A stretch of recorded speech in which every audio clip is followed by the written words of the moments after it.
I'm looking for Cowboy. Cowboy! Well, I don't know where he is, but welcome to As It Is Below, a Brindlewood Bay actual play series from Looking for Mom ttrpg. We didn't decide a special shout out like we did before, so we're gonna shout out Cowboy. Cowboy, we hope you get found. We love you, you stinky little man. Cowboy, you can tell us about Cowboy? You can tell the folks at home about Cowboy? Oh, Cowboy is my stinky little boy cat. He's the man of our household. And yeah, he's so fluffy. I don't know where he is. I'll find him. Imagine if you hadn't said cat. That was important context you slid in there. A man in my house? You really think so? No. In front of my salad? Yeah. This economy? In this economy? Yeah.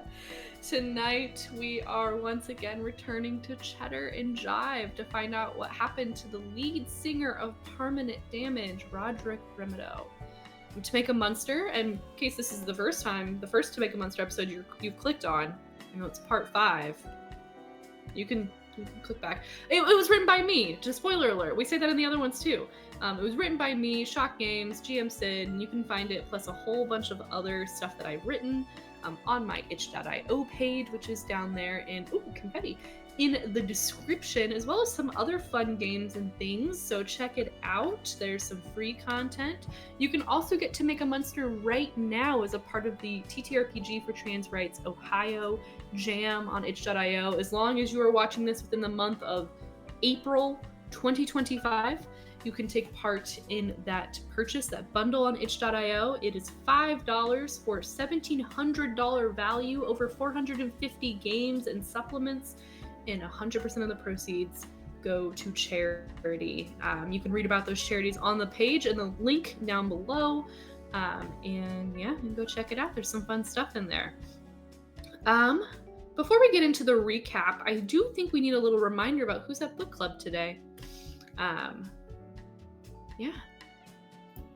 Am I starting? No, I was starting. Oh, okay. I just slid that in there. I have to move. I wasn't ready. Hey there.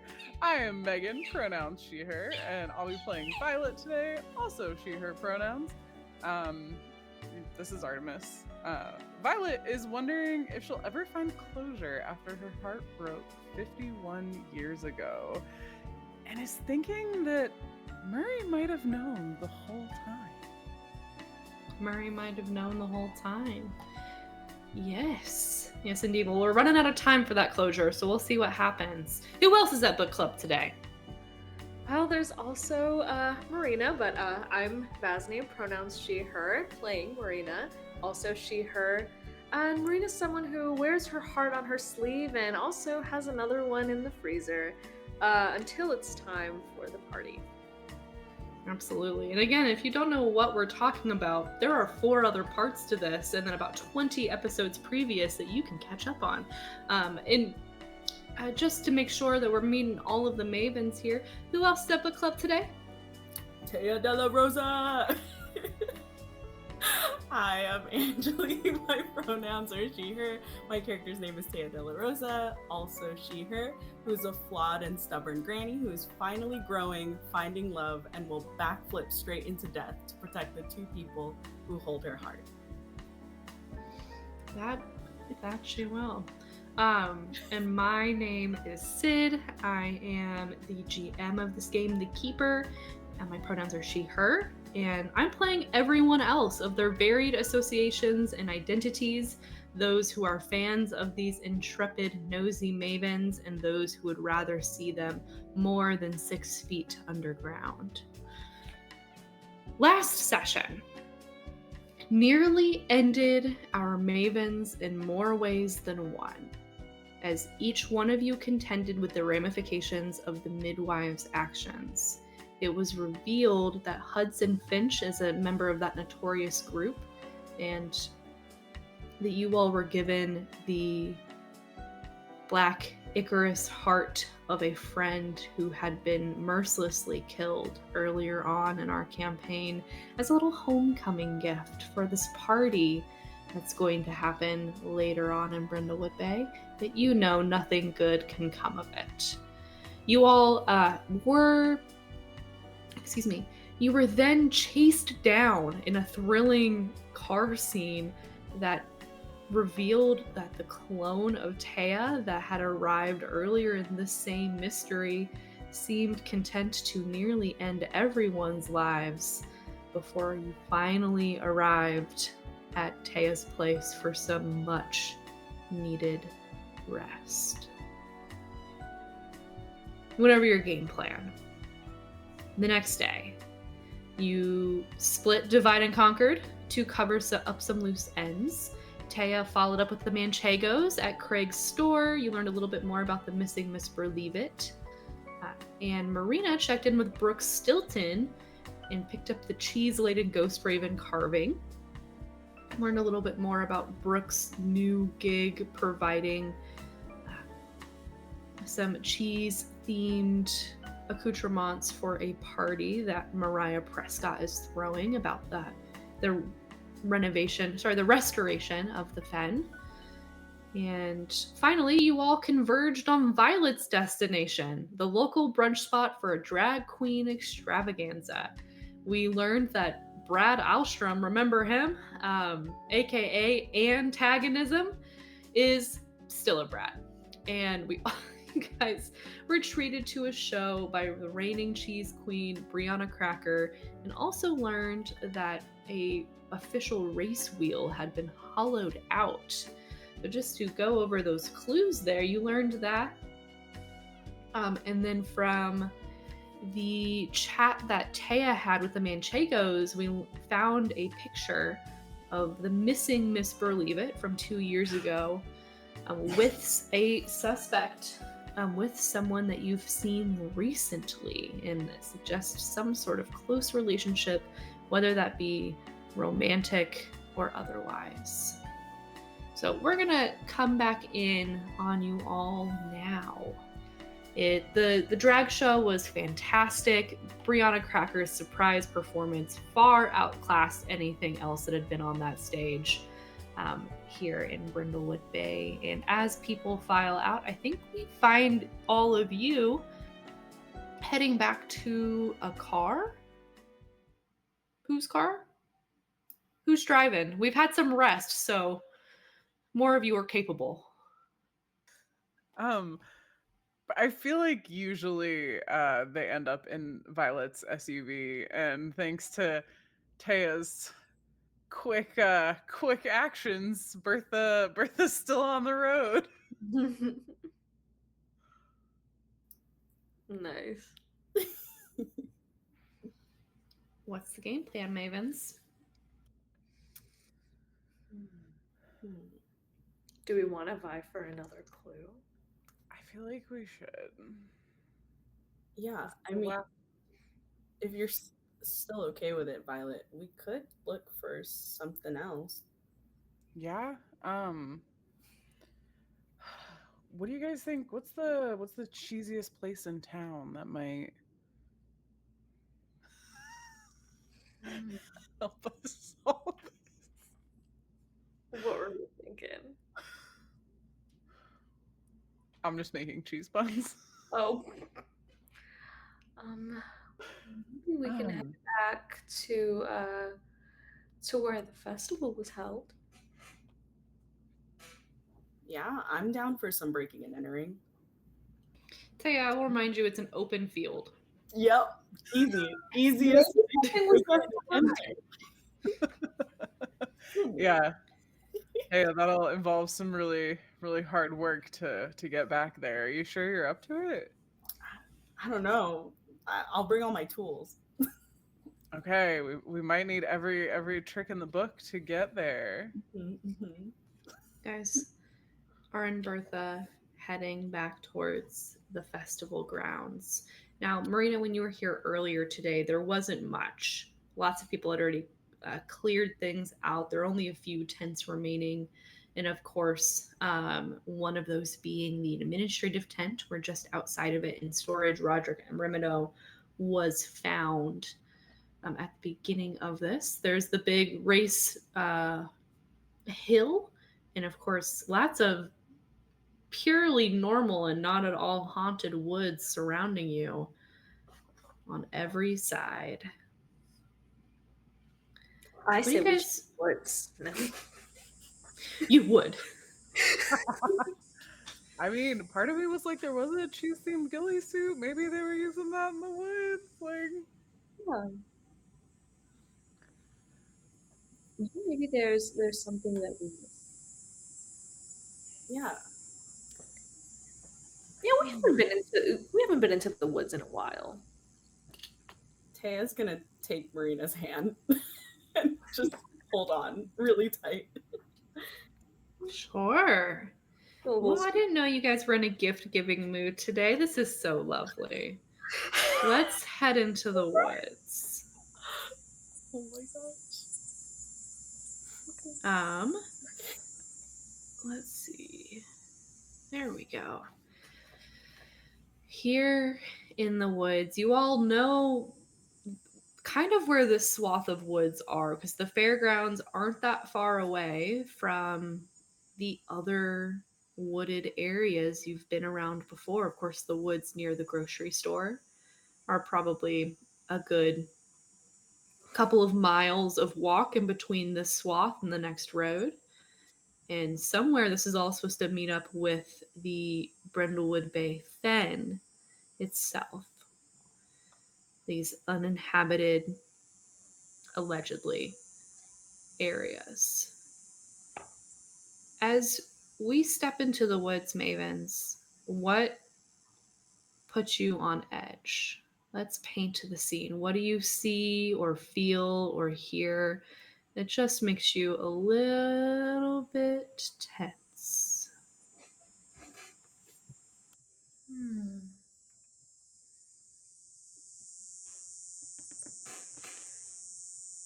I think Marina, for some reason, it feels almost as if she were in a dream. And like all the like hairs on the back of her neck stand up. And it just feels like cold and a little daisy, as if she had just shifted into a dream. Yeah, notably, no dreams last night for you. And yet, this feels more like a dream than reality for just a moment. You almost swear a tree glitches. For sure. Taya, what unnerves you here? I think just the sound of the silence that's around them. But you know, when like when things feel or when things are silent, there's still like a weird noise or like a hollow sound that you can kind of hear. And I think Taya kind of feels herself getting drowned in that as she's walking. Sure. Even the sticks underneath your feet seem to have their snaps and cracks swallowed up here. Violet, what sets you on edge? I think building on Marina's dream vibes, harkening back to, I don't remember which episode, but some dreams from a previous episode. I think every time Violet turns, she would swear she saw a young girl run behind a tree. She knows it can't be real. She knows it can't be right. But every time she turns around, she just catches this glimpse out of the corner of her eye, just like that dream. Yes. That is absolutely happening.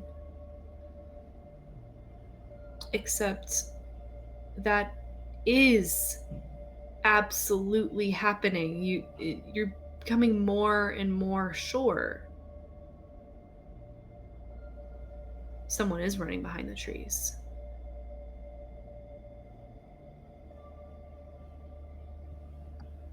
Do you guys see that? Do we see that? So, to answer your question, Vasni, do the two of you see this?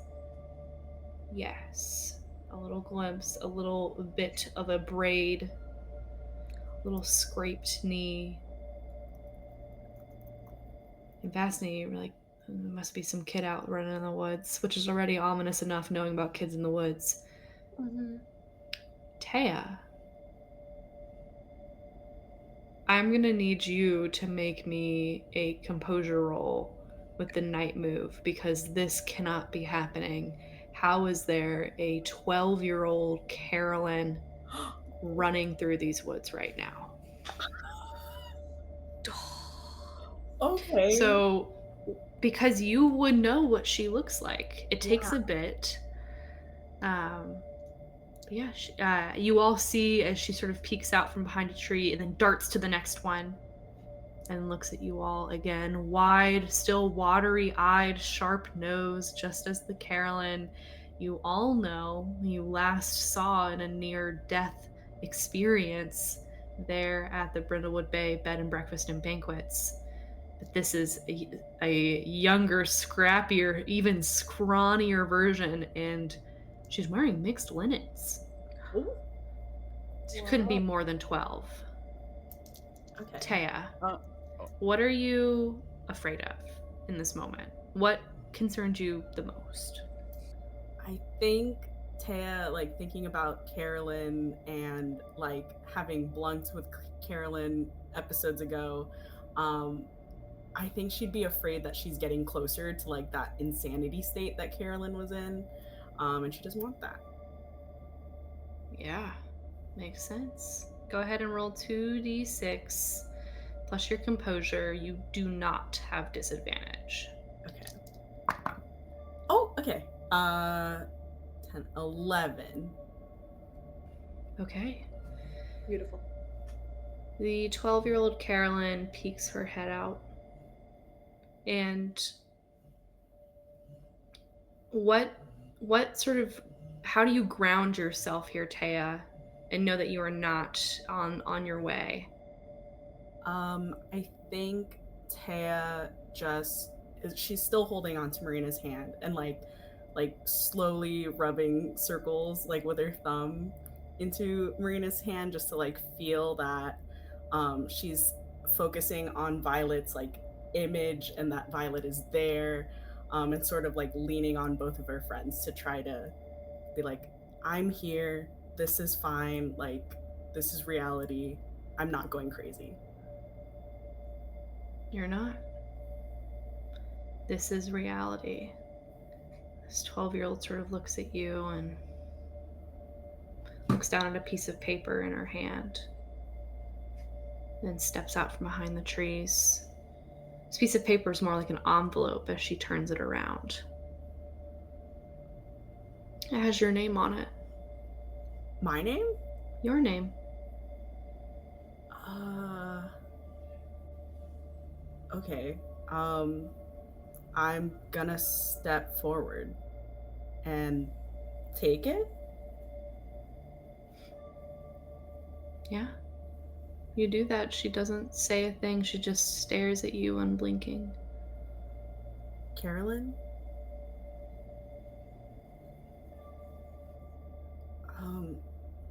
What is this? Do you know who gave it to you? Me? Anti-Taya. I'm gonna open it up. I'm gonna see what it is. Yeah. It's an invitation to the party. Is this because of that one time I didn't go to your birthday party?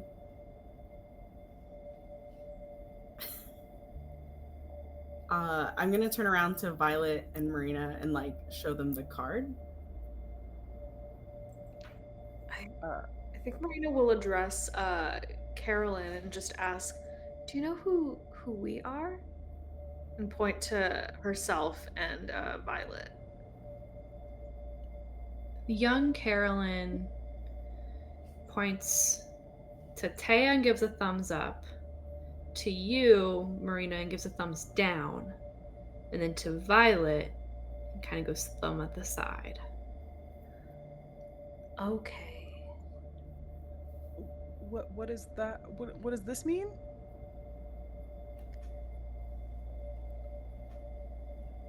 feel like maybe she's seen you before, Violet. But I maybe think maybe she's seen someone who looks like you. Oh God.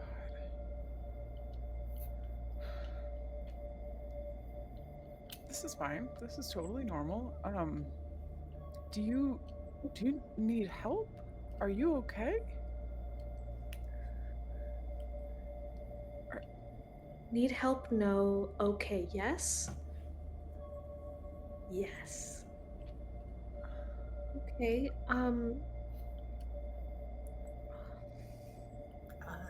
do you need help getting home? Okay. do you go home?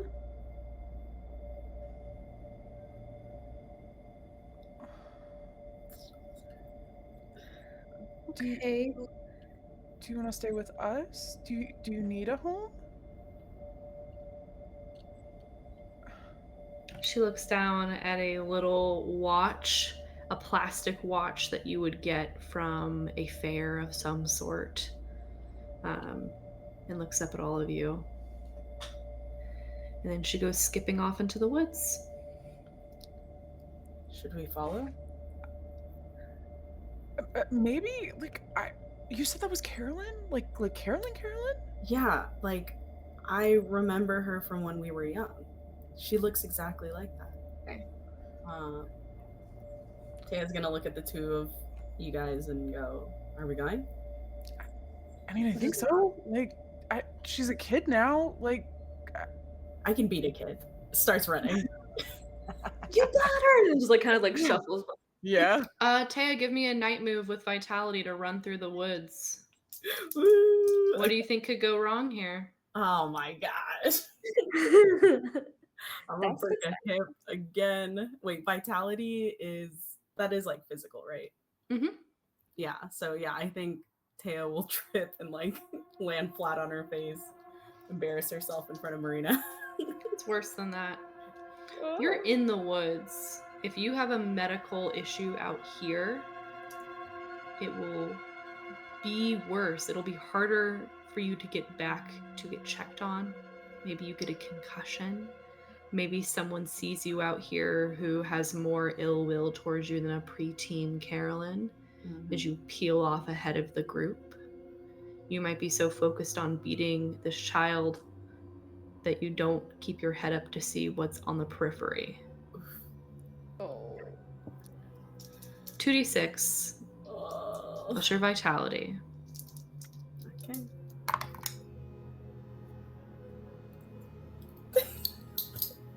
Bye, guys. What has happened?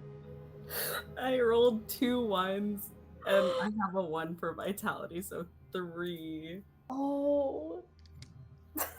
When we use the Gold Crown mystery, you have to call it before, right? Yeah. Yeah, because you have to say what happened in the Amanda. This reminds me of what happened in the Amanda Delacourt, and then explain all of that before you get the 12 plus. I was so close. I was just gonna beat a child. Taya, Yes.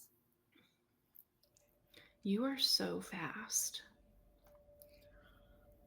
aren't you? Yep. You peel off into a sprint, dodging twigs and rocks, hopping over logs, deeper and deeper into the woods to follow skipping preteen Carolyn.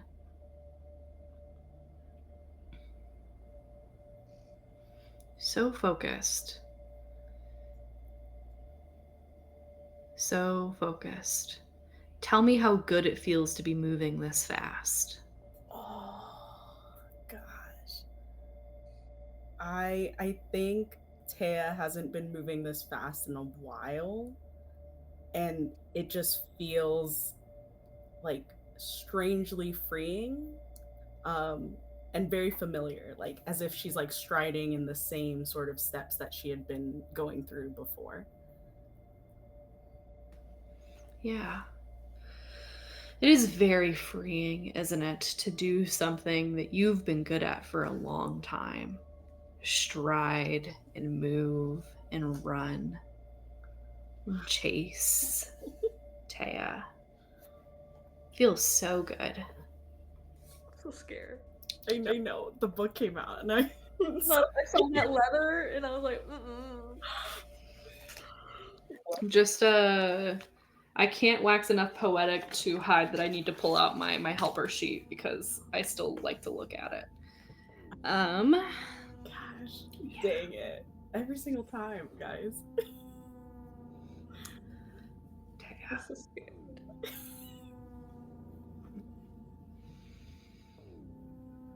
You are still moving. I don't think that you even notice it right away, eyes so trained on Carolyn's braid weaving in and out of these trees. Blood coming from your nose, out of your ears. Radiating pain from your shoulder or the side of your neck. That damn shoulder. But you're so fast, you can beat a child. Yeah. And you continue to try and move, frustration at how you are slowing down, how she is slipping away as reality sinks in. Somewhere in your run, you were struck by something. Maybe you thought it was an errant tree branch as you whizzed past. Maybe you're so focused that you didn't remember what a gunshot feels like. But it is very apparent now as your body makes you stop. You can't beat this child. She is gone in the woods, and you're bleeding on bark. Unless you'd like to put on a crown about it. Oh. I fully stopped breathing. Wait. Holy. Oh, I don't know, because okay. I mean, I would take a condition no matter what, right? This is, you could die from this. You have been shot here. Oh. So the condition might be your mortality at this point. It is real rough. Oh no. So Taya, would you take bleeding Ooh. out as your condition? Amazing, iconic. And tell us how you begin to realize that this is much more serious than you had initially thought.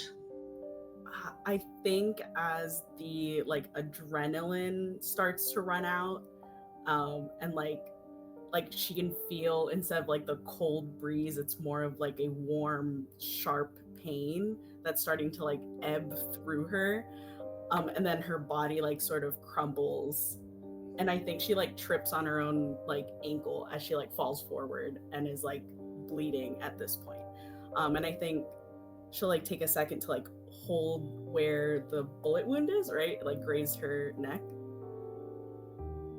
Here's the thing. Should be like a bullet wound. Oh. But it's more like bite from some sort of sharp beak.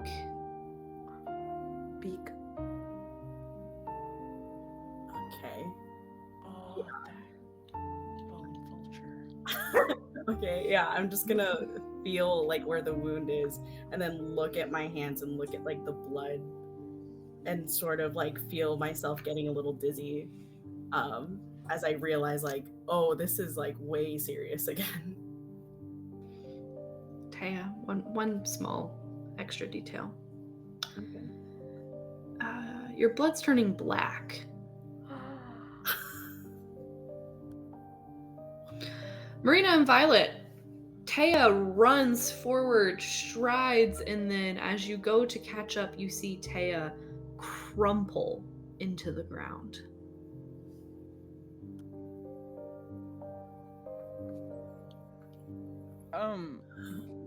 I think I'm like imagining this all kind of being like Marina and Violet just kind of walking maybe a little fast to catch up and just kind of talking about how fast Taya is, and then all of a sudden, dead ahead, we see her crumbled, like soaked in her own black blood. And I think just really breath hitches. How prophetic you said dead ahead. That's what's going to happen soon if you don't get there. Oh my god. Oof. Yeah, this feels like maybe time for this reminds me of something that happened to Amanda Delacourt. Yeah. Unless anybody else has ideas, I think that's The most totally dissonant moment of our entire campaign is like running up on Taya almost dead. I love it. This is what this game is about. Yeah. I think Violet shuts down a little bit, and like the part of her brain that's like Taya could be dying, like she's just like, we're gonna put that in a box for later. Like, Yeah. box that up, put it in a corner.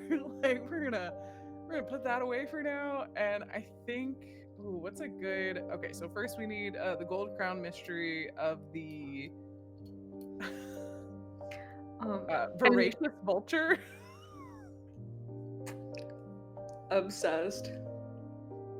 And I'll also say that I think like Marina has like a moment of going outside of her body in this moment and just functioning on autopilot. And I feel like it's that feeling whenever you're like underwater, but like just you're like laying on your back where you can hear your breathing and complete silence as she's like going to check on Taya and make sure that she's okay, and remembering the Gold Crown mystery move, the Gold Crown mystery of the what did you say? The Voracious vulture. voracious vulture.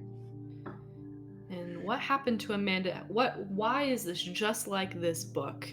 Taya, as you are bleeding out and you hear voracious vulture, what does that conjure to your mind of the last Gold Crown mystery novel you all read together? Oh my gosh. What are these thoughts you are dying to think about right now? Oh, I don't know. I'm dying. I think she was Amanda Delacourt was probably in the same sort of situation. Maybe not her, but her. Let's give her a lover in the thing.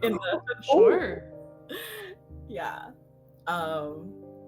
After a daring mystery, she finds her lover on the ground in the same situation of bleeding out. Right. And my two non-mortally wounded mavens here. How did Amanda fix this? What did she do? How Amanda solves the problem here? Maybe Amanda, like Marina, has a handy dandy medical bag for situations just like this. And maybe she was missing a few things, so she had to like conjure up like some stuff from the woods and some sap and whatnot. Yeah. Good thing you got that wilderness first aid certification. It's expired now, but you remember the tourniquet part. Yeah, absolutely. Yeah. You patch up. Taya, good news. You can change bleeding out to just bleeding. Oof. But you will still have the condition because this only takes you, presumably, this 12 plus roll on stabilizing you that we would have takes you from dying to could have been dying. It might still if things don't get taken care of, but at least able to be transported. Now, I remember I think one of you has a move that lets us do more things with the Gold Crown mystery move. Is that correct? Correct. Tell us more. we get to with the oh, I scrolled the wrong direction. With the Nancy Drew move, normally you have to pick either or a benefit to the Gold Crown Mysteries move. However, we get to have both things. So we get to take a 12 plus on a single relevant roll, and we get to state a fact about the current situation that the keeper must incorporate. So, what fun fact do we want to throw Sydney's way? Can I throw you a mechanical bone here? Sure. Your fact can be a clue. Ooh. It just cannot conclusively solve the mystery or be like a confession from someone unless you make it a little bit broader, right? Ooh, yeah. Getting the clue and then getting Taya to safety would be real great. Mhm. Yeah. Ooh, what's another cheese? It's got to be cheese themed. What's another Yeah. cheese themed clue? Ooh. Hmm. My brain is just doing cheese puns. And it was like something that says here for a Gouda time, not a long time. Like that's not what we're doing. I was thinking, like, I don't know what my brain was doing, but I was like, maybe they planted like seeds of cheese in this patch of woods. I'm like, hold on a second. Viewers at home, you would think we're recording this at midnight, but it is just early evening Yeah. for all of us. Man, we go to bed early, except for Angeli. Okay. Yeah. That's true. So Yeah, no what? seeds of cheese. Let me So it could be cheese related. You also have some clues about the missing Miss Believe It. That's true. Ooh, what if it was her, like her crown or something? Or like Ooh. imagine like a phone or something that she maybe, or like a little like stash of to-go things. Maybe like a phone and like other little things that she leaves in the woods to like pick up and then go back into hiding. Some cheese Like a snacks? disguise kit. A little baby bell waxes. Yes. Did you say a disguise kit?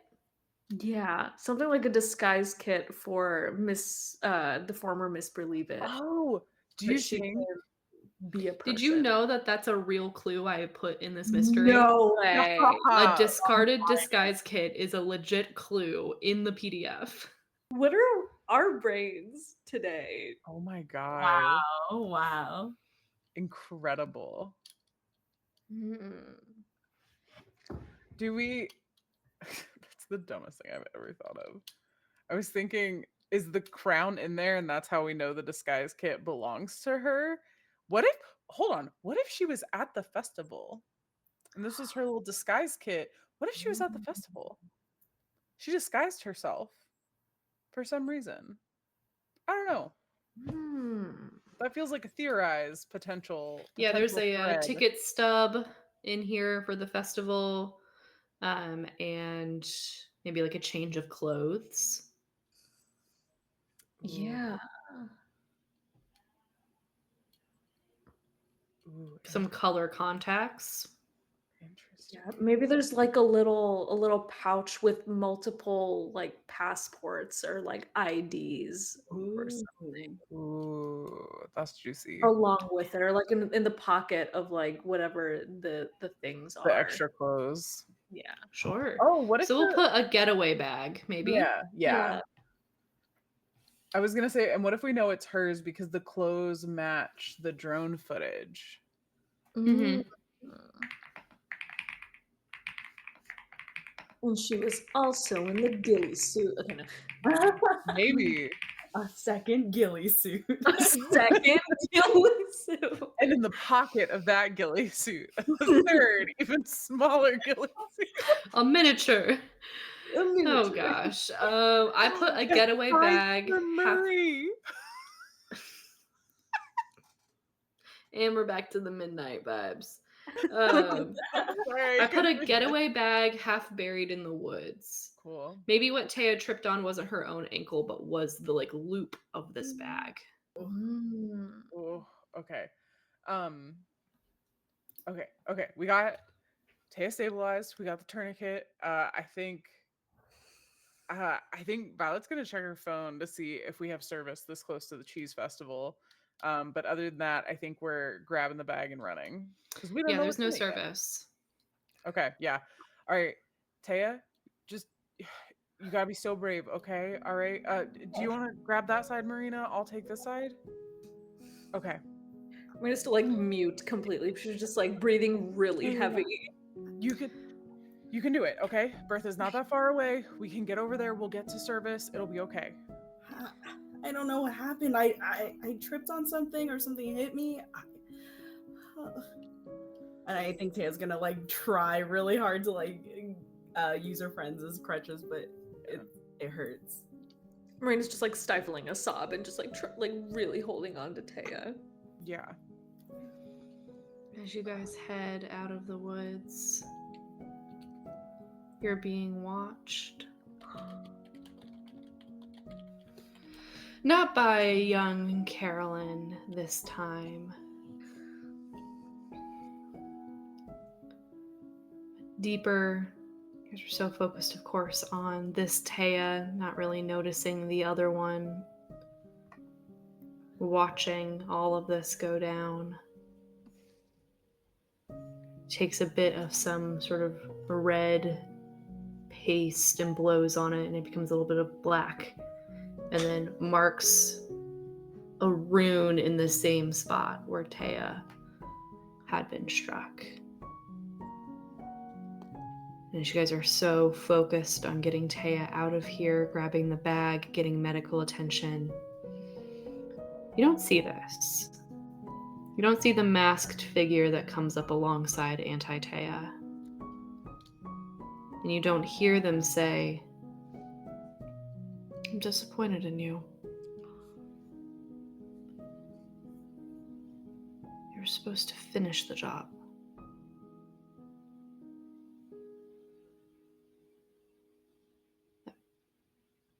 They both turn on their heels and move in opposite directions. We cut now to the hospital. Taya, you have been looked at, you've been patched, you've been moved out of ER, bypassed ICU, into recovery room. It has been quite an ordeal. It is nearly the next day. Violet and Marina, I imagine you stayed. You're at the point now that they will, once they determined that there is, no shrapnel or anything like that, Taya, they've got you, they got to keep you monitored because it's a pretty big injury, and you have a penchant for big injuries, so it couldn't kill you to at least get some fluids and stay in here for one night.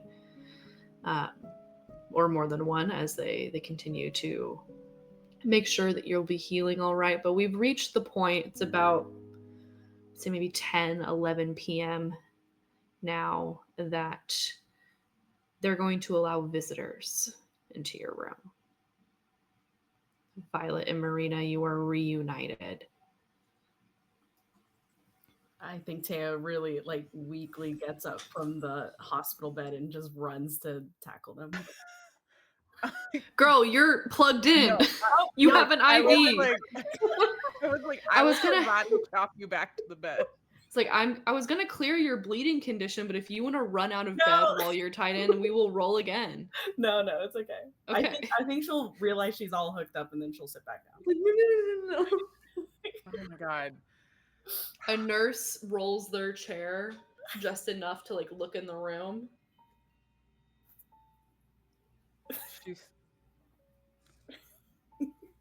Taya, I swear. Oh, I made you this while we were waiting. And I'm assuming there's like a tray next to you. She slides a piece of paper on the tray over to you. When you look at it, she made a one-of-a-kind custom Brindlewood Bay Hospital frequent flyer card with your name on it. The shade. Because they had to do something while they were. Yeah. Yeah. I think Marina would have gone to like Taya's house and like, I got you the wool socks that you like so that your feet aren't cold, and the blanket that you use when you're reading, and just all the little stuff. Oh, Um, yeah, Taya's just gonna like laughing and also crying at the same time as she like gets all these comfort items, but I think she just like goes to reach for both of your guys' hands to like hold you both.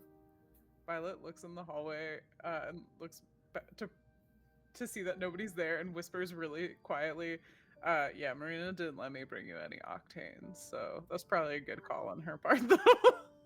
Yeah, that's When okay. they're out. I don't First. think that nurse really likes me, so I think, you know, I see her all the time. She wouldn't let me have octane. Did you try? Oh, of course. Yeah.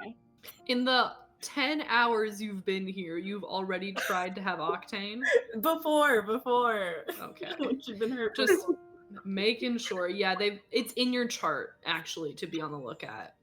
You're a Right. risk for illicit material. Upset. My pals, well, you're all together and you're maxed out on clues. Yeah. Might this be a time where you have relative gosh, my words, might this be a time where you won't be interrupted except for maybe a wayward nurse checking on vitals who does have AirPods in, and that is against what they should be doing, but it's only one and it's not even playing anything. So It's fine. they could care less about what you're talking about. It's a book. You guys read books. Time to theorize. Yeah. Our last theorize in a hospital room, or our last like regular mystery theorize in a hospital room, and to think we could have just done it at Taya's over Mark's, but we had to go to the goddamn woods. I love how you guys have had such a great track record with woods, and you're like, let's go back. Yes. You know, it wouldn't be us and it wouldn't be Taya if she did not get hospitalized right before the void mystery. Okay. So on brand. We're nothing if not consistent. Yeah, exactly. Yeah. I'm going to read through our clues and then I'm going to turn it over to you all. Can Violet have brought Taya some tea? I don't think it's a very strict. Okay. Yeah. Yeah. You and Marina can have tea, but I don't think they're going to let Taya have any. It's okay. We should go. I had to put the thermos back in the car, and even though like I was willing to sign a paper saying there was no octane in it, they just were like, absolutely not in Taya de la Rosa's room. That's ridiculous. It must be all the tags that are on my chart. You know. Yeah, there's so many colors. Like nobody else has that many flags on their little chart. I'm pretty proud of One person has that many flags on their chart. It's Carolyn. Yep. Oh man. Yeah. Who's somewhere else in this hospital, maybe right now. But we have to theorize. So you guys have 11 clues. Your complexity is 8. Stinky cheese, but it's award-winning. This Limburger in a case. Roderick's wallet with a fake ID. A love note. Let me actually read these from the actual mystery here. Oh, it's a different tab, Sydney. You guys have a picture of a suspect and the missing Miss Believe It. That suggests a close relationship. You have a knowledge of a hollowed out official cheese race wheel. You have a cheese knife, crusted in blood. The getaway bag, half buried in the woods. The cheese-colored ghillie suit. The prize-winning stinky Limburger cheese in a clear acrylic case. You have a USB containing drone footage of Roderick in the days leading up to his murder and the missing Miss Believe It from last year. You have a fake ID that is Roderick's. You have half a passionate love note in which Roderick promises to leave it all for someone their name ripped off. Let's see. Oh, where are my tabs? Stock options for Cheddar and Jive. And a document forgery kit.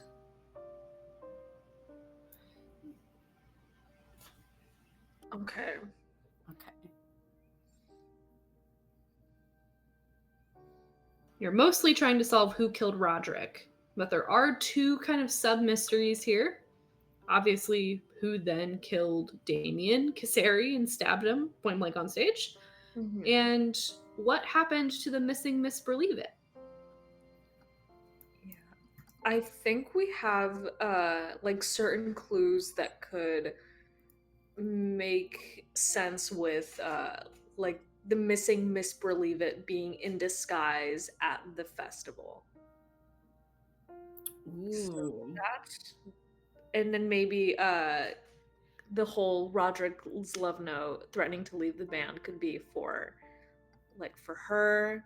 Yeah. And then Roderick's wallet with fake IDs could also be like in tandem with like, no, now he's gonna go Yeah. Yeah, they want to go missing, both of them, Yeah. so that they could be in love together.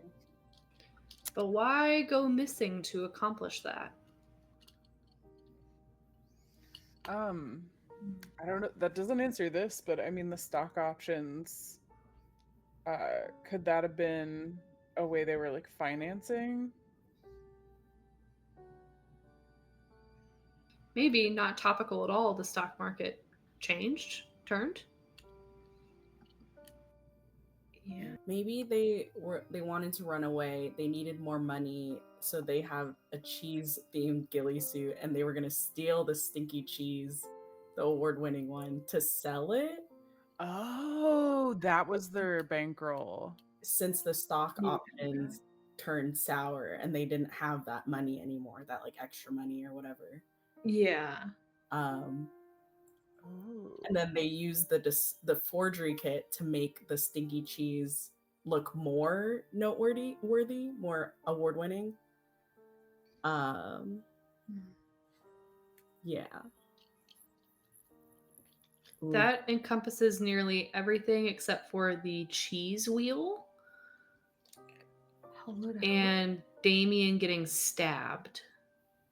Maybe they hid the stinky cheese in the cheese wheel and they were gonna grab it at the end or something. I mean, it was found on Roderick, so presumably he did go grab it before he was killed.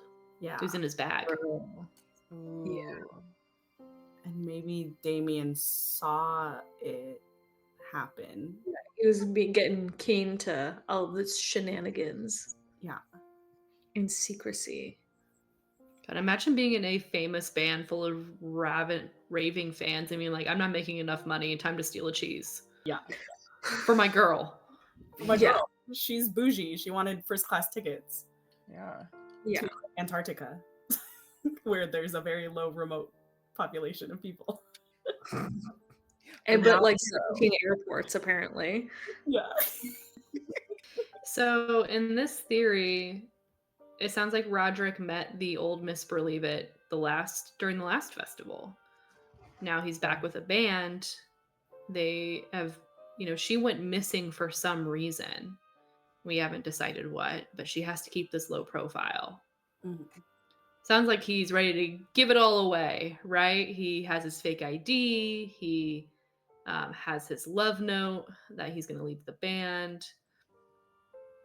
There's someone captures drone footage of them. Is someone extorting them?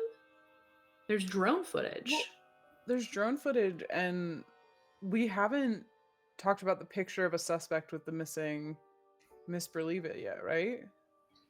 No, if you guys want to make that not Roderick, which makes sense because we already have footage of Roderick and Miss Believe It. It'd be much more saucy if it was someone else. I was gonna say, what if it was Damien? Ooh. What if this was well, I guess we could theorize more and make it a love triangle, but Another love. Always do. let's stop talking about shapes, guys. Let's focus. You could make a real triangle. Roderick loves Yeah. Miss Believe It. Miss Believe It had a crush on Damien. Damien is devastated. Roderick wants to leave the band. Yeah. Mhm. I wonder. Yeah, and then. Oh, see, but maybe. Oh, so is the missing Miss Believe It the one who stabbed Damien? That's why Because she's maybe she was actually in love with Roderick. And then she figured out that it was Damien who killed Roderick in a fit of rage. And so with her disguise, she's the one who stabbed Damien.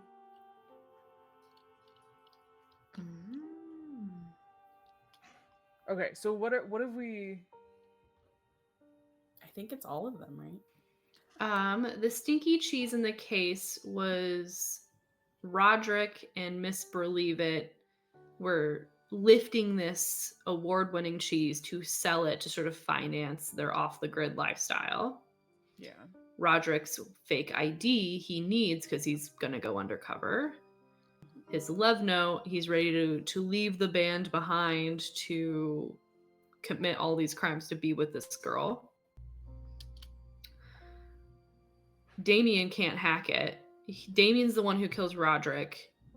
Missing Miss Believe It kills Damien with the cheese knife. The drone footage, maybe it's... Damien's the one who calls it in, actually, if I remember correctly. Doesn't he call that into Dalrymple? Yeah. Yeah, because because So he has this footage. That's how he put the pieces together. Roderick's about to leave the love of his life Yes. for some criminal girl, and he can't take it. And he turns in that footage to Dalrymple after he kills Roderick to maybe try to frame the missing Miss Believe It, like, oh, they were around one another. Oh yeah.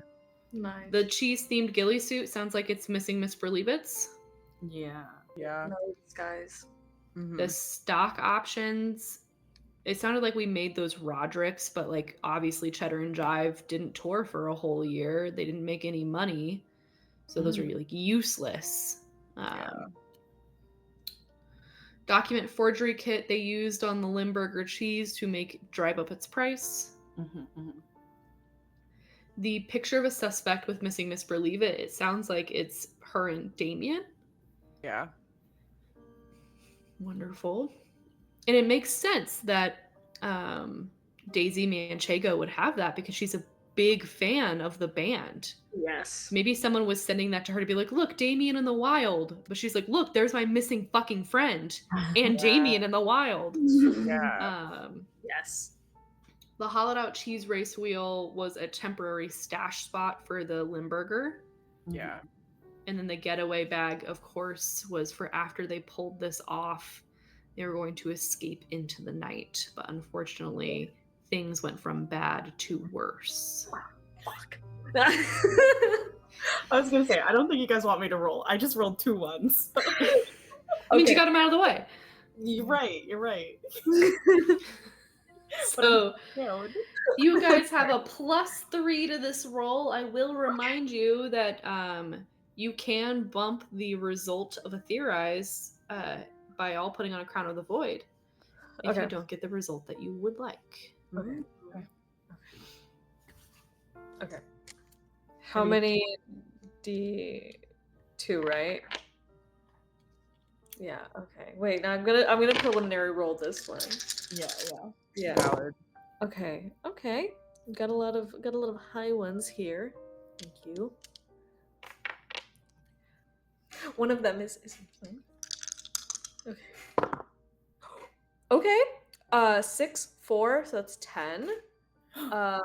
13. Yeah. That's me. You guys remember what happens on a 13? You get a void clue? No. Can't remember. On a 13 on your theorize, A person involved with the dark conspiracy reveals themselves to you. So I'm going to think about what that is like, but how would you guys like to solve this? Who are you going to tell? What are you going to do? Because presumably one of your killers is dead. Or actually, no, Damien's not dead. He's at the hospital where you all are. And the Miss Believe It is MIA. Maybe she's hoping to finish the job. Maybe she's also in this hospital tonight. Ooh. Yeah, I imagine us all like gathered around like Taya's bed, just like circling it, maybe drinking like a lot of hospital coffee, and just theorizing all the ideas going everywhere. And yeah, ultimately remembering, that Damien's also here. So maybe the police is still like waiting for him to wake up and question him, or maybe has like a police outside his door.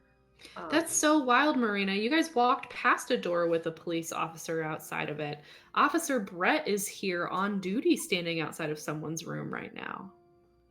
Down the hallway and to the left. I think Violet's gonna be like, I'm gonna call Wyman if you wanna let Brett know ahead of time, maybe.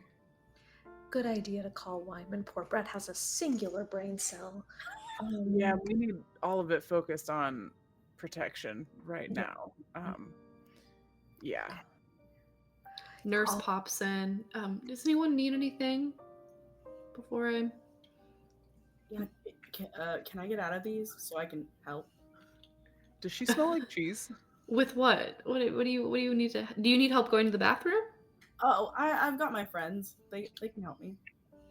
Okay, but they're not... I can't let that happen. I can help you go to the bathroom. Marina. Number 1 or number 2. You can just behind the hand, so. Yeah, but Marina's has been a nurse before. Okay, it was Marina on the payroll. She could be. I could be. You're not. But if you would like to maybe move around the hospital, you have been cleared for that. Though if you do need to go to the restroom, you do need to return back here. So I or someone else from the nurse's station can help you. Okay. Sound good? Fair. Yeah, absolutely. All right. So while Violet's calling Wyman, the nurse like brings in one of those giant like medical ones that you can clip in the IV bag and help very patronizingly reminding like Marina how to move Taya in and out in case an emergency happens. But of course there are buttons everywhere. You can find anyone in the hospital. No one needs to break a hip. Don't worry, I'm gonna bleed on her later. Do all the leaking. I'll just leak and wiggle. And Violet. What does this call to Wyman sound like? With everything going on, I feel like there's probably a good chance he answers pretty quick. Yes. Hey, I think we figured it out.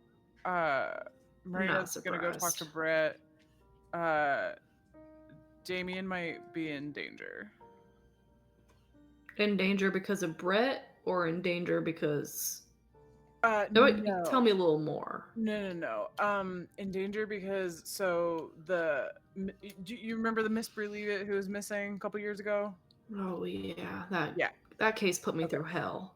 Yeah. Yeah. Short version, as short as I can make it. Thank you. She's in love with Roderick. They were going to run away together. They stole some cheese. But Damien was in love with Roderick and didn't want him to leave the band. And so he decided that he was going to kill Roderick. And then missing Miss Believe It, not the current Miss Believe It, found out. And then she's like, well, fine, I'm just going to stab Damien. And we don't really know where she is right now. But we know that she was disguised apparently at the festival. It seems like we found a go bag. But yeah. It's is a real complicated one. Sounds like it. Well, okay, I'll be over in a little bit. Just, I don't know, don't frighten Brett with all of this, and Marina's don't very get gentle. involved. If something happens, I don't need any. Listen, Wait, why are you all near Brett? What happened? I think the service is really bad. I think I need to go. Oh my gosh, this hospital's going through a tunnel. Thank you. Click. The whole hospital. The whole hospital's going through a tunnel. Yeah. Yeah. Great. She wasn't gonna rat on Taya. Yeah. As you guys exit the room, presumably to go over to Damien's room, right? Is that what's happening next? Mm-hmm. Yeah. Gonna let Brett Yeah. know. I'm gonna Well, let Brett know. You step out of the hallway and you go down and turn to the left, right? And you see Brett standing there. He is practicing like popping each muscle. So like his shoulder and his pecs and his arms and like flexing them. He's doing calf raises. But leaving that room is the nurse whom you all just saw and who would be slumped a little bit out of it in a chair. But one Damien Caseri, though his IVs aren't plugged in, aren't attached to him right now.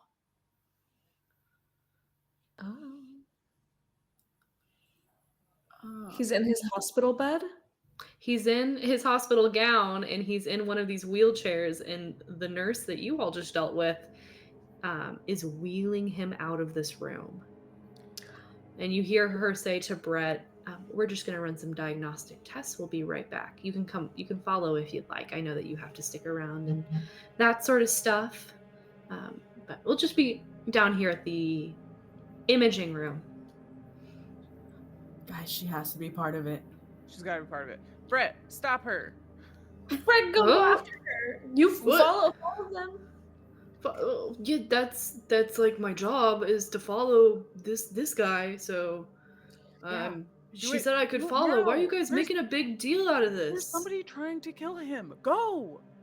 Okay, and he just walks after them as they go down the hallway. Oh, if I could run right now. I swear, Taya. Like, Don't you do it.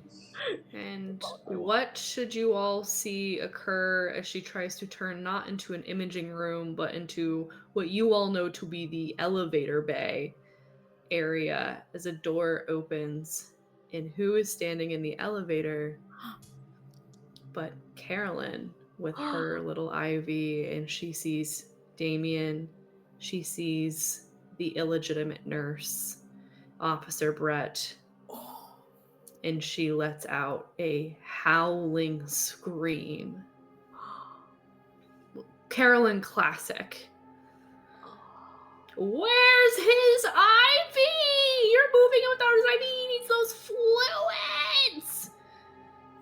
And as she's screeching, the nurse panics and she tries to wake up Damien, but it is too late as you guys get close. The next elevator opens, and Wyman is there in his off-duty clothes.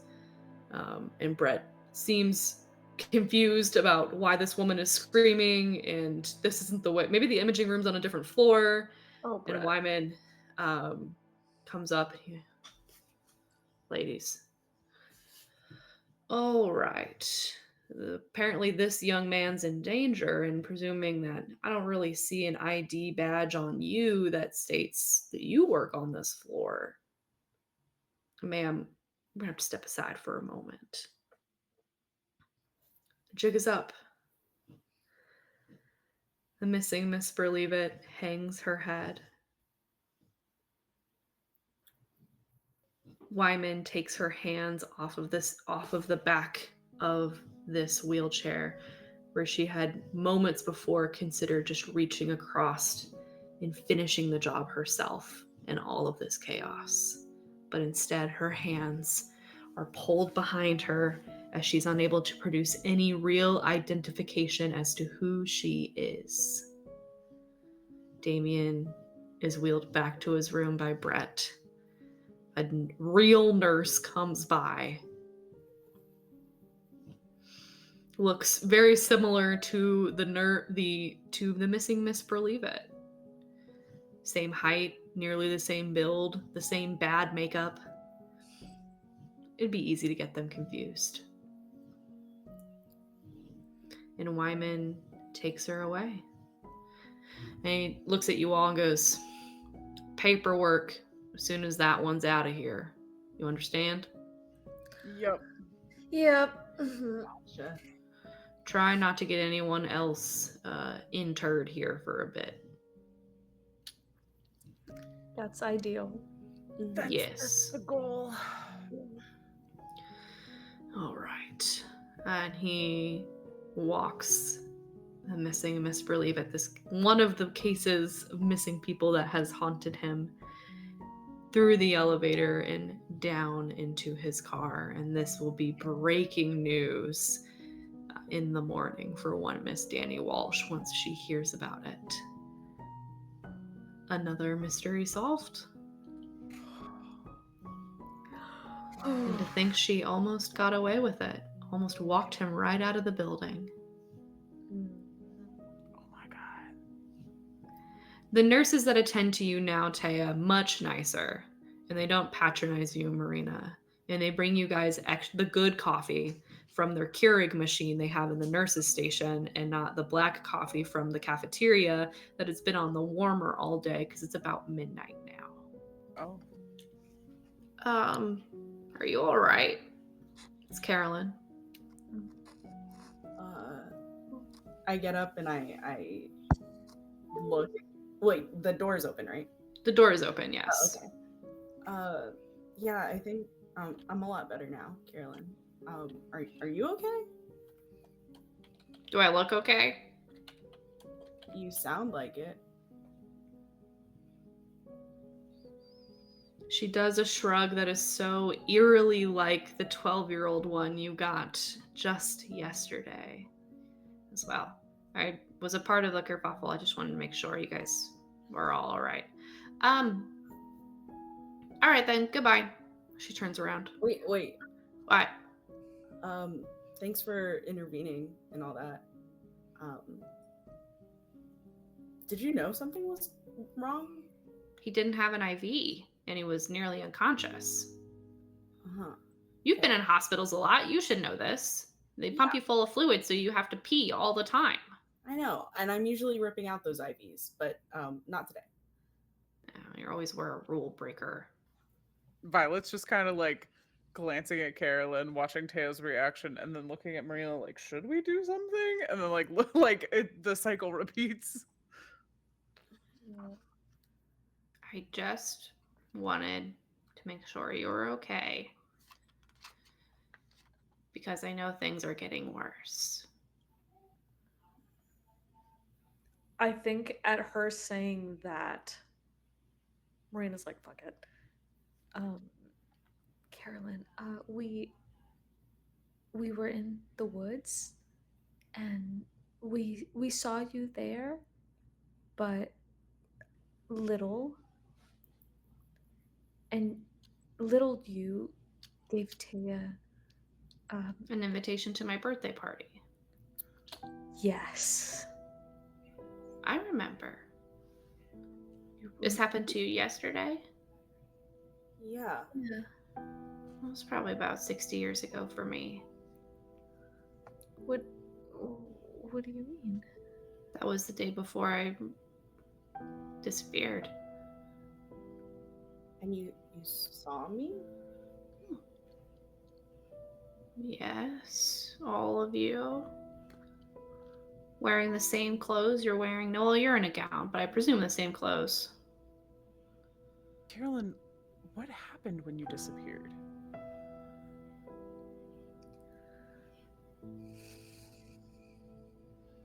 A lot of bad things. Did you see other people? Were there other kids?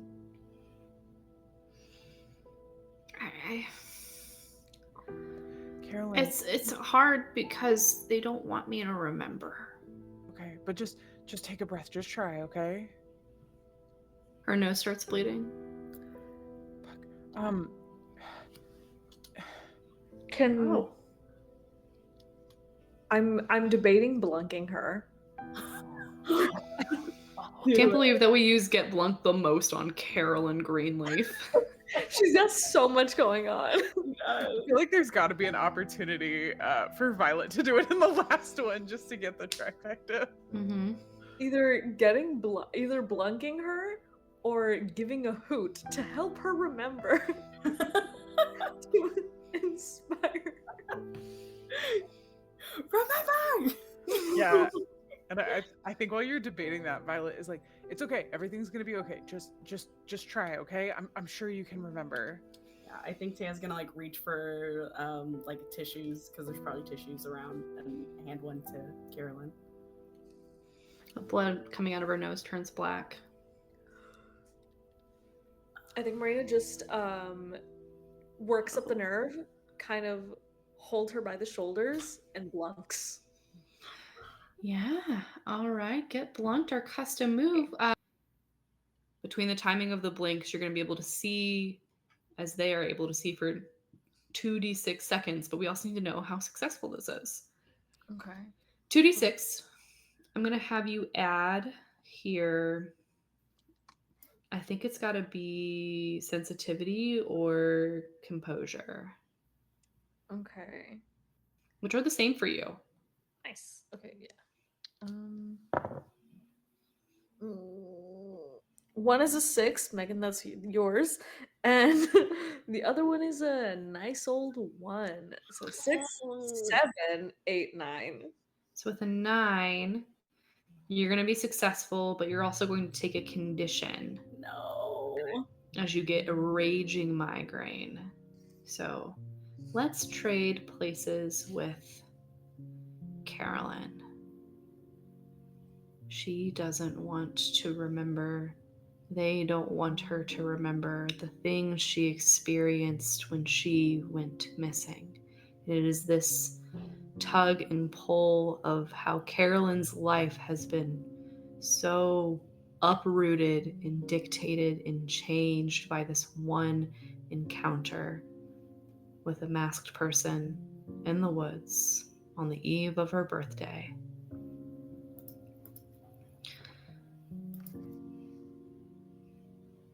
Marina, you feel real, genuine fear.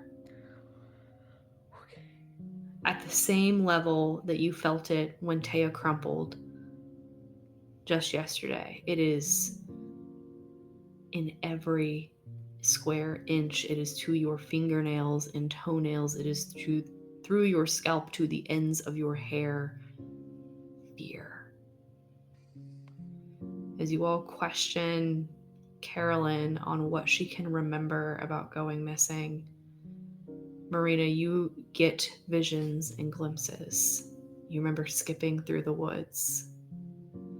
You see yourself as her, hand an invitation, though through her eyes, Taya is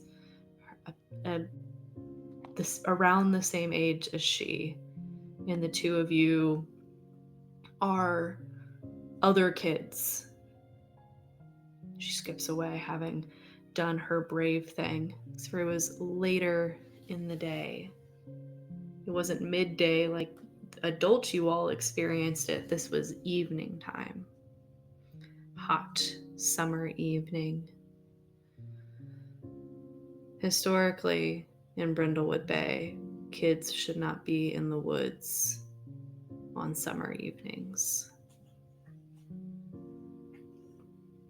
Her party's tomorrow. She invited, just like her mom said, everyone she could. Maybe some people would show up this year.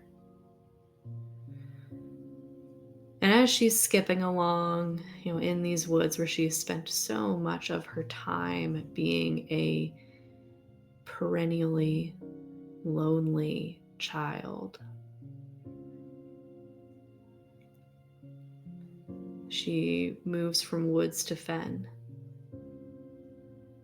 She happens upon a pond. She's not the only one there, though. There is someone in some weird, maybe just like an older goth person. There's some robes. There's some sort of white bowl next to them, maybe. Looks at it. She doesn't know this lady. Do you know the way back to town from here? The lady looks at her. Oh, yes. The pathway's a little bit buried, but I could help walk you back. It's just going to be down. There's a little trail here. It's not that hard, but I'm so sorry. I can't leave until I find my ring. What ring? Oh. And she points to a spot on her hand where there's clearly a ring tan.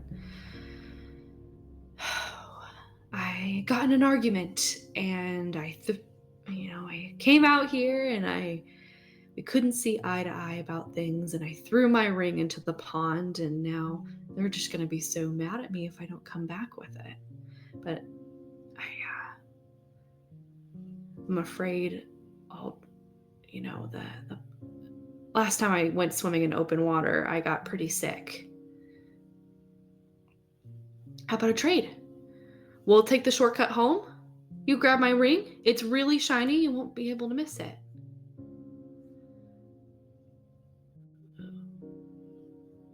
Okay. I mean, I can get a ring. The pond's not that deep. You can stand in it. The lady she pulls back her robe a little bit to show splints next to her legs. I really can't do much of a lot of standing, but if you wouldn't be so kind. Okay, well, Mom always told me that if I saw someone that was, struggling with something, that good kids go help out. Okay. She rolls up her pant legs, little overall legs, and she gets into the pond. She sticks her hands down, looking for this ring, and the lady's describing it. It's an old gold ring. It's got some really nice little etchings on it, little finger groove. It shouldn't be that deep. I literally threw it in maybe about an hour before you got here. Okay, well, I'll find it. I can find it. I can do this. She hands down in the water, searching, pulling up clumps of dirt and sort of moving it out, trying to sift between her freckled hands here. And she gets to a point where her back is to the woman. And the woman stands up. The braces next to the sides of her legs fade. They weren't ever really there at all. She looks at the girl. She mutters to herself with Splash covering up so Carolyn can't hear her. It's not quite dark enough yet, but maybe it'll work. She picks up the white bowl. That's not a bowl. She slides it up over her face, covering up a much less wrinkled version of Mariah Prescott.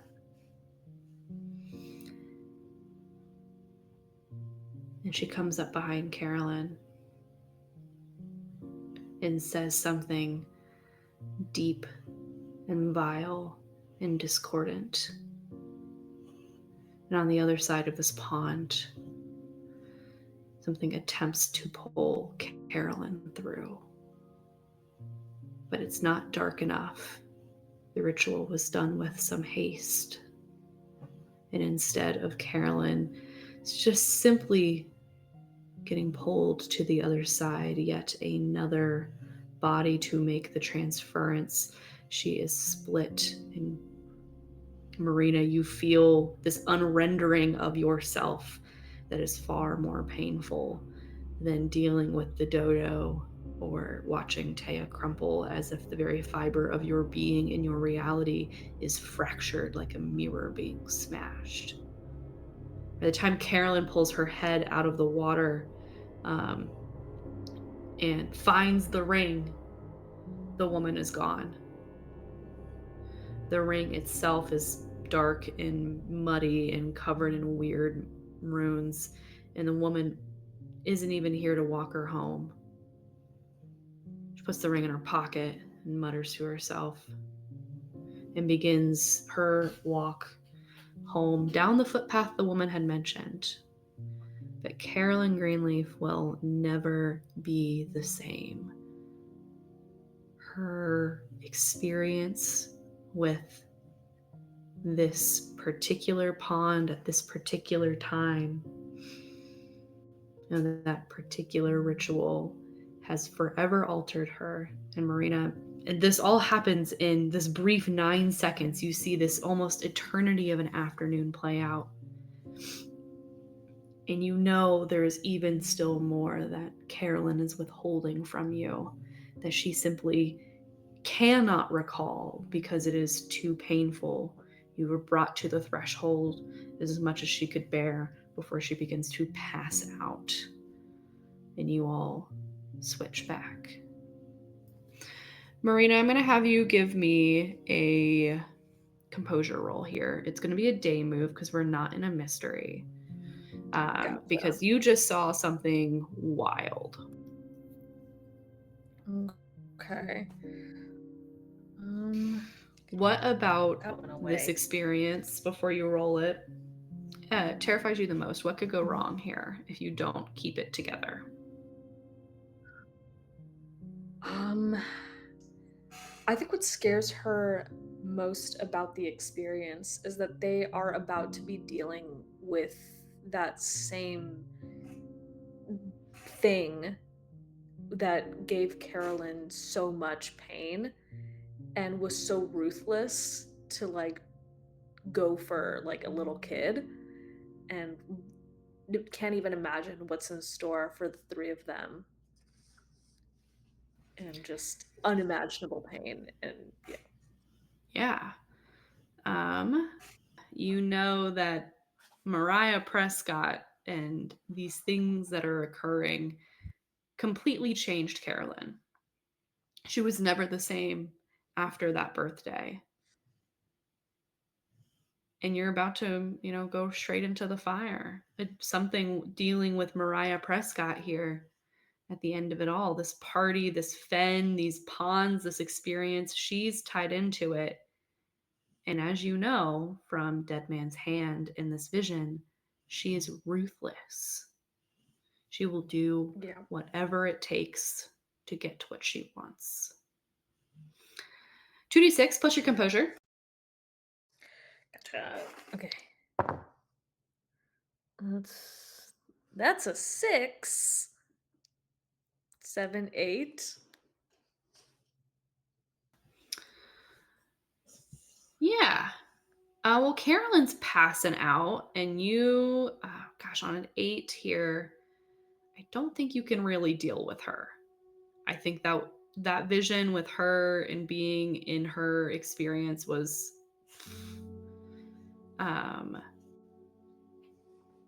yes. On an 8, I think that she passes out on you, but you want nothing to do with her for just a moment. Or like it's too much. It's not even that like you're repulsed by Carolyn, but it's like you're overwhelmed, I would say. Okay. So with that 8, I'm trying to decide, like, I should give you a condition, but you just got a condition for get blunt. Oh yeah, what was my condition for get blunt? Maybe we'll tie this all in together. What should your condition be? How do you feel? You also have a migraine, so that's an easy one, but if you want to thematically tie it more, by all means. Okay. I'm gonna just put head ringing just for tying in the ring. Sure. But okay, yeah. I'm debating if I want to take a Crown of the Void for whatever might incur. That's exciting. Whatever you think here. I think I would leave you with just that condition like tied into all of this. So if Okay. you don't want your condition, you can take a crown. I think I want to go in. I'll keep head ringing. Yeah. Okay. Carolyn, as she passes out, I think that's right as your food was getting delivered, and the person delivering hollers for a nurse, and they cart her off pretty quickly back to her own room. You hear a nurse muttering, like, this is the third time. Whoever's down on her floor needs to get their shit together, as they like wheel her away, because she keeps getting out and then passing out in places. My friends, I think at this point, I still have to reveal someone to you. That was just a little fun treat, right? But Carolyn's not a midwife, and we already knew Mariah Prescott was a midwife. Mm-hmm. So I think the food, as it gets, that person comes back and finishes delivering, setting everything out. You always, when you get food delivered from the cafeteria, it comes with a little like note, basically a little envelope. And there's one here for sure, but it's kind of, at some point, someone must have swapped it from the official hospital branding to something nondescript, and it just says to the Mavens.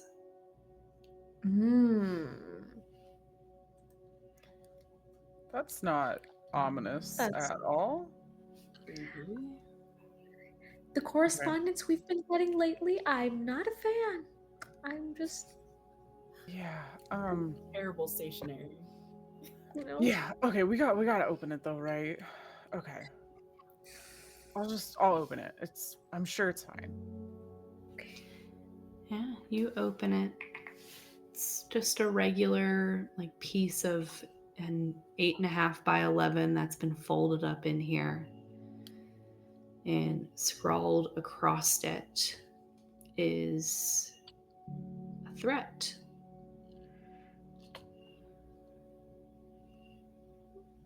You all did quite exceptional work finding the whole corruption within that cheese racket. I've been told you've been making a muck of a lot of things, though. I knew you'd find yourself on the wrong side of this. You guys all have bad taste and horrible opinions. I mean, anyone who willingly throws themselves down a entire mountain to chase a wheel, those of you who would so easily renege on a promise to break into someone's trailer, and of course,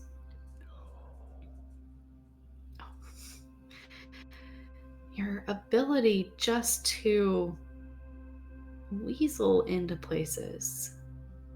I have to thank you all. With all of this that has happened, I finally can be free of cheddar and jive.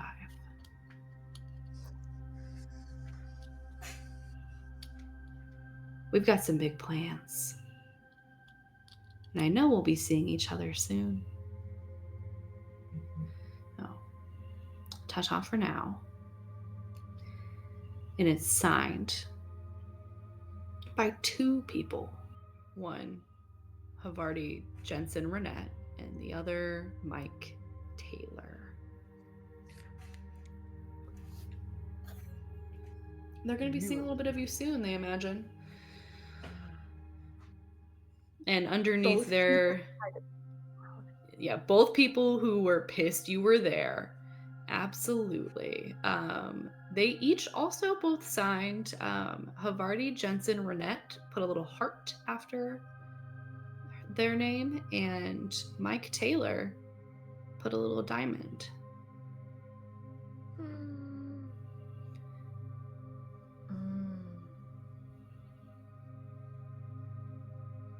Interesting. Yeah, Megan.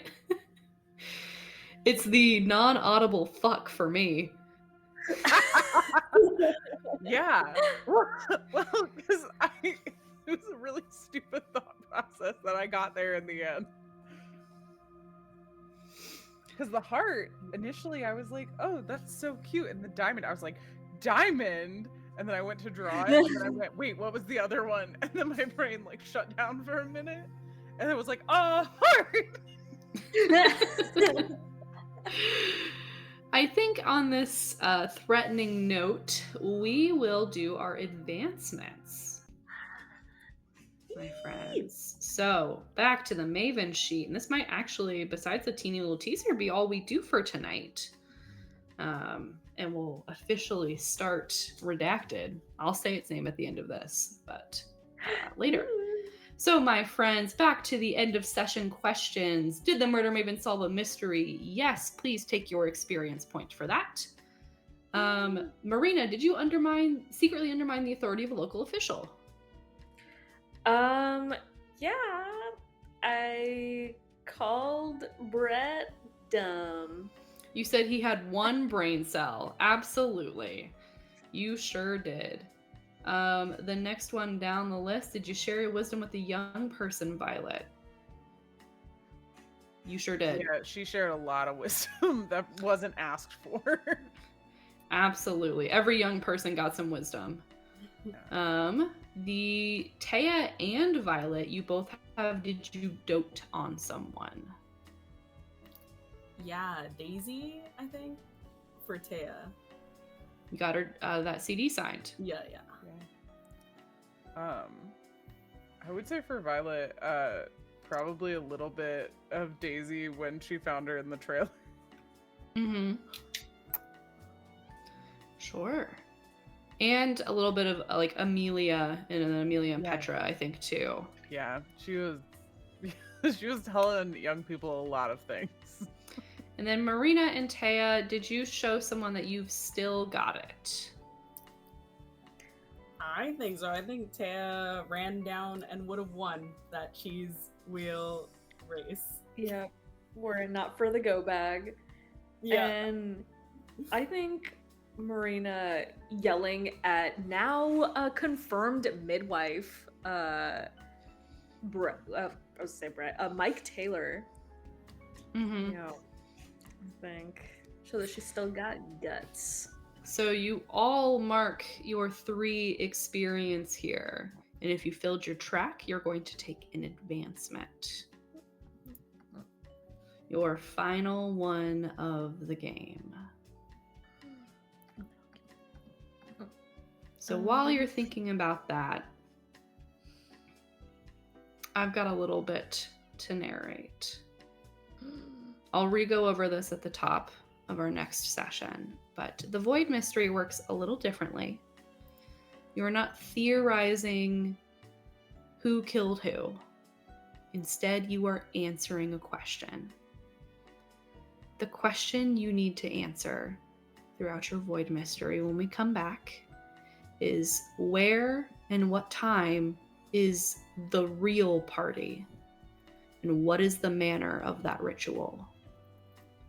If you answer that question, you will be provided with an opportunity to stop the ritual and defeat the midwives. So, we fade out the window of this hospital room where Taya is recovering and go elsewhere.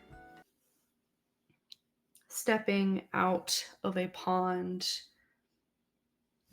from horizontal straight to vertical in an all black suit the unmistakable, dry, coiffed bob of Corinne Waitley appears. Though she's at the bottom of Homecoming Cliff, or Bonfire. She's at the bottom of Bonfire Cliff, where all the mannequins are, where the shed is, where all manner of creepy experiences have occurred. She's got a little wire brush. She goes to each mannequin, dusts them off. As our camera pans, for the first time really through a row of these things, we see a mannequin. She wipes down these mannequins, adjusts their clothes, makes sure that they're ready for their big day.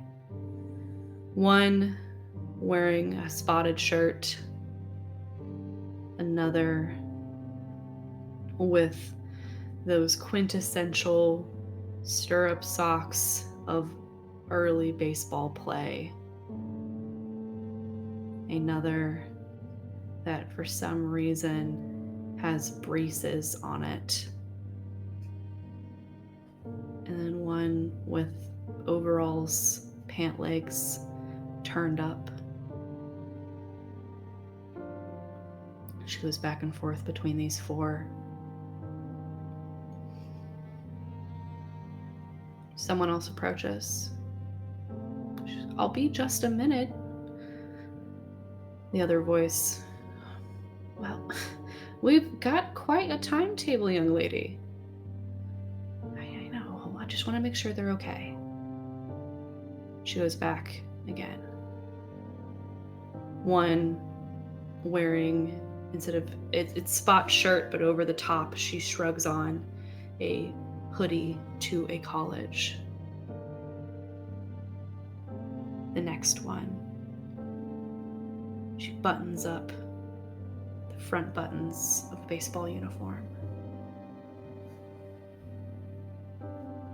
The next one, the one with the braces, she makes sure that they are ready to go, making sure that their little cardigan, their little bird pin, all of those things are exactly so. And then to the last, she stuffs a little birthday card invitation right in. Almost the last. She goes to the fifth mannequin. He's not wearing anything. I haven't seen you in a bit. She reaches down into her bag. She pulls out a plain white Easter Sunday dress. It has been bleached. She shrugs it over the top of the mannequin. It's a little tight on you.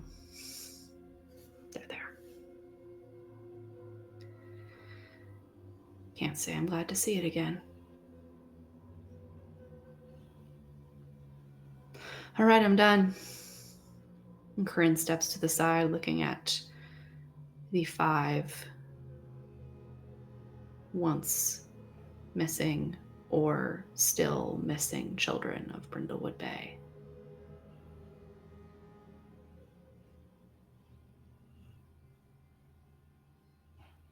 Okay. It's gonna be good. We are going to fix this.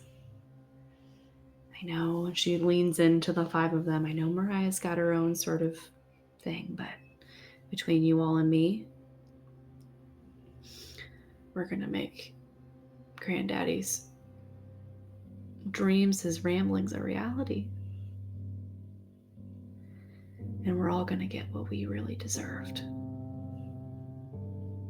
I know it. Steps back.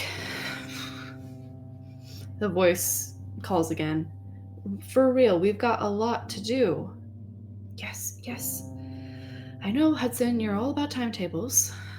She moves to the side and walks up to him.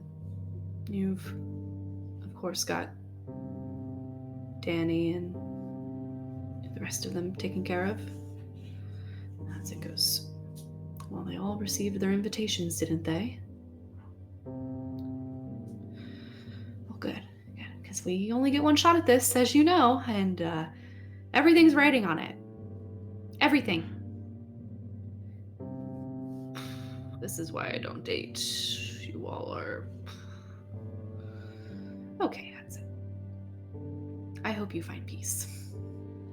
As they trade spats back and forth. The flashlight kicks on at them. Madison Hapsbury.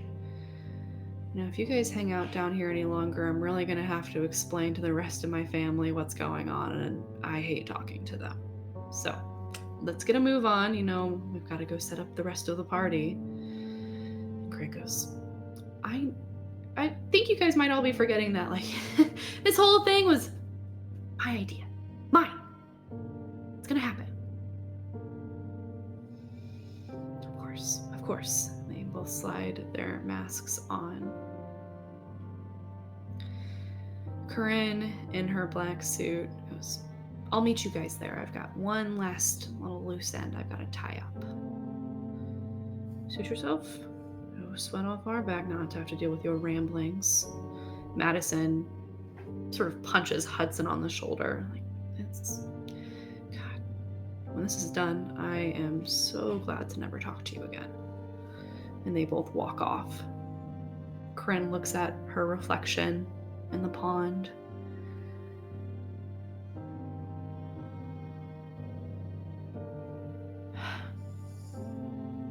We're so close. We are so close.